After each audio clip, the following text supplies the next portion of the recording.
예수님의 오병이어 기적으로 군중들은 12광주리가 남을 정도로 배불리 먹었습니다. 그 다음 날 그들은 예수님을 또 찾아왔지만 예수님은 그들이 배불리 먹었던 그곳에 계시지 않으셨습니다. 그래서 그들은 여기저기 다니며 예수님을 찾아다녔습니다. 그리고 그들은 마침내 예수님과 제자들을 찾았습니다. 그런데 예수님은 그 무리들을 차갑게 대하셨습니다. 왜냐하면 그들은 예수님이 만들어주신 떡을 또 먹고 싶어서 예수님을 찾아온 사람들이기 때문이었습니다. 예수님께서는 그들에게 먹고 또 배고파지는 그런 썩을 양식을 위해 일하지 말라고 말씀하셨습니다. 예수님은 영원한 생명에 이르게 하는 양식을 위해 일하라고 말씀하셨습니다. 그들은 예수님께 물었습니다. 그렇게 영원한 생명에 이르게 하는 일, 즉 하나님의 일을 위해 우리가 무엇을 해야 합니까? 예수님께서는 하나님께서 보내신 자를 믿는 것이 하나님의 일이다라고 말씀하셨습니다. 그들은 예수님을 하나님께서 보내신 자라고 생각하긴 했지만 그래도 좀 의심하였습니다. 그래서 그들은 이렇게 말합니다. 저희가 묻되 그러면 우리로 보고 당신을 믿게 행하시는 표적이 무엇이니까? 하시는 일이 무엇이니까? 기록된 바 하늘에서 저희에게 떡을 주어 먹게 하였다 함과 같이 우리 조상들은 광야에서 만나를 먹었나이다 했습니다. 우리에게 무슨 표적을 행하셔서 무슨 기적을 행하셔서 우리가 보고 선생님을 믿게 하시겠습니까? 그들은 물었습니다. 그러면서 그들은 자기 조상들은 만나를 먹었다 말합니다. 이 뜻은 모세가 하나님께서 보내신 자라고 하는 표적을 우리 조상들은 모세가 먹게 한 만나를 보고 믿었다는 것입니다. 모세가 자기 조상들에게 만나를 한 번만 먹게 한 것이 아니라 광야에서 40년 동안 매일 먹게 해 주었다고 그들은 말하는 것입니다. 그러니까 당신도 한 번만 배불리 먹게 하지 말고 매일매일 자기들을 먹게 해달라고 그들은 말하는 것입니다.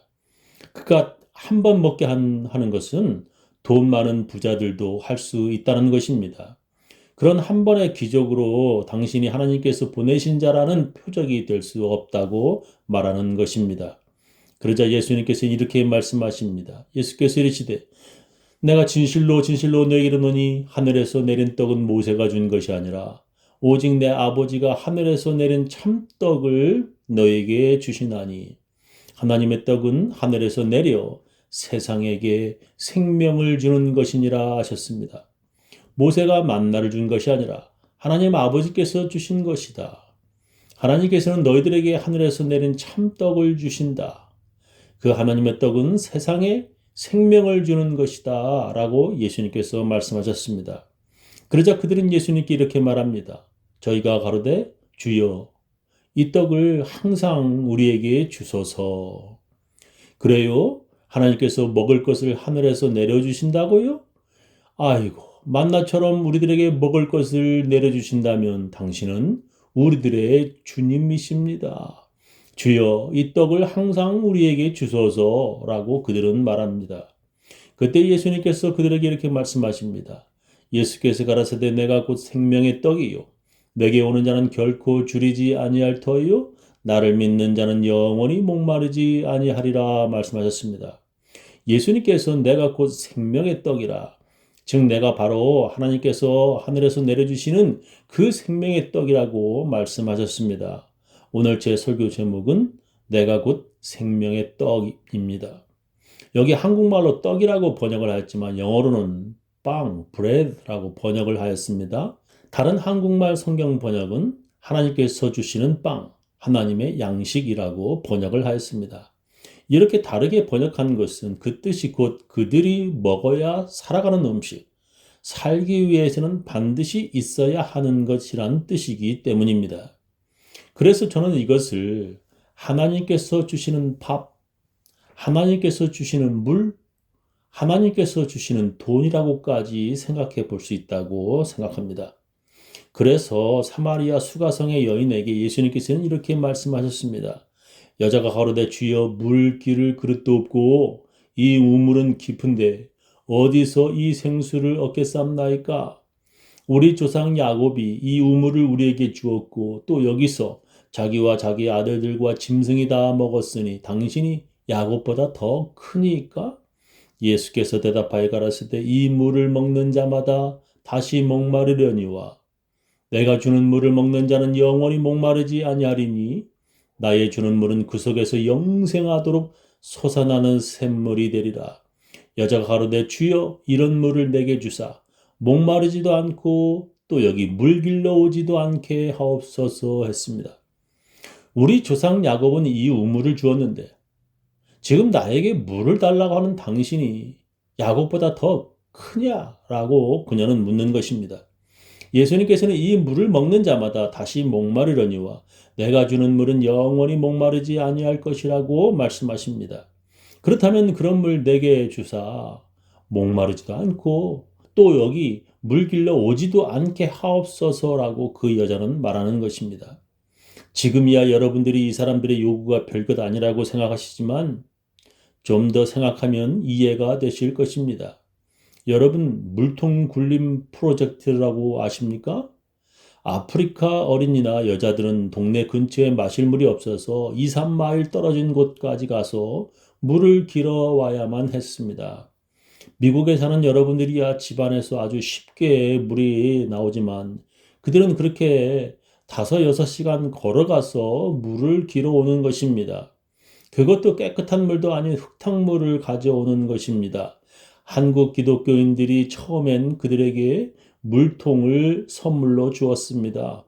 그런데 그들이 물을 담은 물통을 머리에 이고 오는 것이 힘들 것 같아서 물통을 끌고 오도록 만든 물통을 그들에게 선물했습니다. 그것이 바로 하마 물 굴림통 계획, 히포 워터 롤러 프로젝트입니다.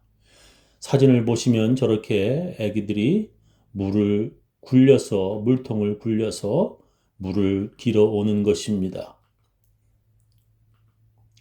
그러다가 돈이 좀 많이 들지만 아예 그들의 동네에 우물을 파주는 것으로 바뀌었습니다. 자기들 동네에 우물이 생겨 그들이 좋아했던 것을 저는 TV에서 보았습니다.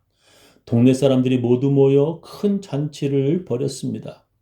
지금도 이 정도인데 예수님 당시에 물이 귀한 지역에서 예수님의 말씀에 보였던 그 여자의 반응을 우리는 이해할 수 있는 것입니다.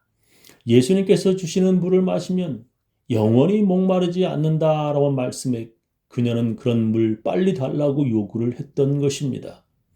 마찬가지로 요즘 미국 사람 중에는 배고픈 것을 경험하지 못한 이들이 많을 것입니다. 그러나 한국에서는 한 60년쯤 전에는 굶어 죽는 사람들도 있었습니다.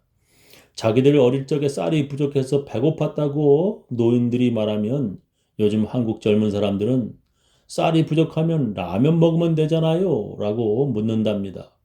그때는 라면도 없었던 것을 젊은 세대는 모르는 것입니다. 예수님 당시에 부자가 아니면 세 끼를 먹지 못하는 때이기에 사람들이 배불리 먹는다는 것 참으로 대단한 일입니다.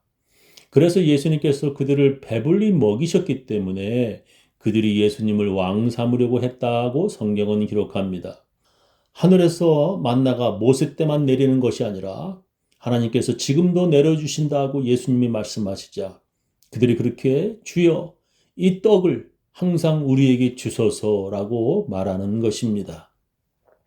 이것을 물이나 빵이 아닌 다른 것으로 설명할 수 있다면 저는 돈으로 바꿔 말하고 싶습니다. 하나님께서 돈을 하늘에서 비같이 내려주신다고 예수님이 말씀하신다면 아마 여러분들도 그들처럼 주여 그 돈을 항상 우리에게 내려주소서라고 말할 것입니다. 한국에서도 오래전에 미국 선교사들이 교회 오면 구원을 준다고 해서 한국 사람들이 크게 놀란 일이 있었습니다. 돈의 단위가 미국에서는 달러, 일본에서는 엔이라고 하는데 한국에서는 원이라고 부릅니다. 미국 선교사들은 한국 사람들에게 교회에 오면 구원 받습니다 라고 말했습니다. 한국말 구원의 이 구는 숫자 9, 9와 같은 소리고 원은 한국 돈의 단위, 원, 단위와 같은 그러한 소리입니다. 그들이 한국 사람들에게 교회에 오면 구원, 9달러를 준다고 하니 수많은 사람들이 교회에 몰렸습니다. 지금의 9달러 별거 아니지만 그 당시에는 아주 큰 돈이었습니다. 그러나 그들은 나중에 구원이라고 하는 말이 돈을 뜻하는 것이 아니라고 하는 것을 알게 되었습니다. 그렇게 예수님께서 말씀하신 다시 목마르지 않는 생명수나 하늘에서 내려주는 하나님의 생명의 떡을 왜 그렇게 그들이 오해하였는지 여러분들은 이해가 될 것입니다.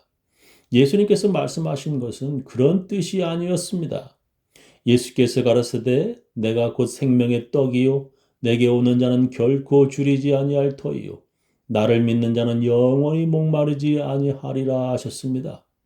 예수님께서 말씀하시려는 것은 내가 빵이니까 내게 오는 자는 결코 배고프지 않을 것이라 말씀하시는 것이 아닙니다. 내게 오는 자마다 구원, 9달러 받을 것이란 뜻이 아닙니다. 예수 믿으면 구원받는다는 뜻입니다. 예수 믿으면 다시 배고프지 않고 다시 목마르지 않는 저 천국에 가게 된다는 것입니다. 그런데도 사람들은 믿지 않는다고 예수님은 말씀하십니다. 그러나 내가 너희더러 이르기를 너희는 나를 보고도 믿지 아니하는도다 하였느니라 하셨습니다. 예수님께서 그들에게 오병이어로 배불리 먹여줘도 또 다른 기적을 보여달라고 그들은 요구했습니다. 그들은 보아도 믿지 못하는 사람들이었습니다. 그들은 오직 이 세상의 풍요로움과 이 세상에서의 배부름만 원하는 것입니다. 아직도 교회 안에 예수를 믿는다고 하지만 오직 이 세상에서만의 배부름을 원하는 사람들이 많습니다. 그들은 하나님의 나라와 천국은 믿지 않습니다. 그런 사람들은 죽으면 모든 것이 끝이라고 믿습니다. 그래서 그들은 배고프지도 않고 목마르지도 않는 천국보다는 배부르게 먹고 마음껏 마시는 이 세상을 더 좋아합니다. 마약 없는 천국보다 차라리 지옥에 가는 것을 더 좋아하는 사람들이 많습니다. 예수님께서는 그런 자들이 아무리 주여 주여 한다고 해도 그들은 예수님의 제자들이 아니라고 말씀하십니다. 이 땅에 수많은 크리스천들이 있지만 모두 다 예수님의 진정한 제자가 아닙니다. 그럼에도 불구하고 아직도 교회가 유지되는 것은 그 중에 진정한 그리스도인들이 있기 때문입니다. 예수님께서는 그런 사람들을 하나님께서 예수님에게 주신 사람이라고 말씀하십니다. 아버지께서 내게 주시는 자는 다 내게로 올 것이요 내게 오는 자는 내가 결코 내어 쫓지 아니하리라. 내가 하늘로서 내려온 것은 내 뜻을 행하려 함이 아니요 나를 보내신 이의 뜻을 행하려 함이니라. 나를 보내신 이의 뜻은 내게 주신 자 중에 내가 하나도 잃어버리지 아니하고 마지막 날에 다시 살리는 이것이니라. 내 아버지의 뜻은 아들을 보고 믿는 자마다 영생을 얻는 이것이니 마지막 날에 이를 다시 살리리라 하시니라 하셨습니다. 지금 이 자리에 계시는 여러분들은 바로 하나님께서 보내주신 사람들임을 저는 믿습니다. 다른 교회는 모르겠지만 특히 우리 교회는 그런 사람들만 남아 있습니다. 저는 때때로 우리 교인들 때문에 놀라곤 합니다. 여러분이 하나님께서 보내주신 사람이 아니라면 아마 벌써 교회를 떠났을 것입니다. 여러분들이 끝까지 남아 계시는 것을 보면 여러분들은 모두 하나님께서 보내주신 사람들이라고 저는 확신합니다. 예수님께서도 여러분들을 하나님께서 보내주신 사람이라 말씀하십니다. 저는 여러분들 한 사람도 예수님을 떠나지 않고 모두 천국에 다 들어가시기를 예수님의 이름으로 축원합니다.